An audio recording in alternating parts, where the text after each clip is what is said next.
তুমি কখনো জানতেও পাবে না, আর তুমি কখনো শুনতেও পাবে না যে তোমার অভাবে একটা মানুষ তিলে তিলে নিজেকে শেষ করে দিতেছে, তিলে তিলে নিজে শেষ হয়ে যাইতেছে।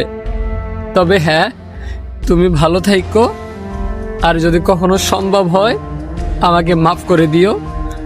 হয়তো তোমার অভাবে আমি আর বেশি দিন বেঁচে থাকতে পারবো না, হয়তো তোমার অভাব আমাকে তিলে তিলে মেরে ফেলবে। তবে আমি যদি কোনোদিন মারা যাই, তবে সেদিন সব রাগ অভিমান ভেঙে আমার কবরের পাশে একটু আসিও, আমার কবরের পাশে এসে একটু দাঁড়িয়ে থাকিও। সেদিন হয়তো আমি বুঝতে পারবো না তুমি আমার কবরের পাশে এসেছো কিনা।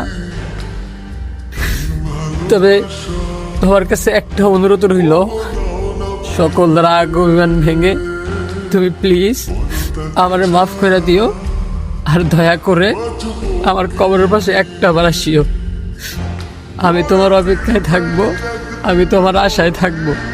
আল্লাহ তো তোমাকে এই জন্মে আমার করে দিল না, এই জন্মে আমি তোমারে পাইলাম না। হয়তো যেন কিয়ামতের মাঠে তোমার আমার দেখা করে দেয়, যেন কিয়ামতের মাঠে আমি তোমার সাথে দুইটা কথা বলতে পারি।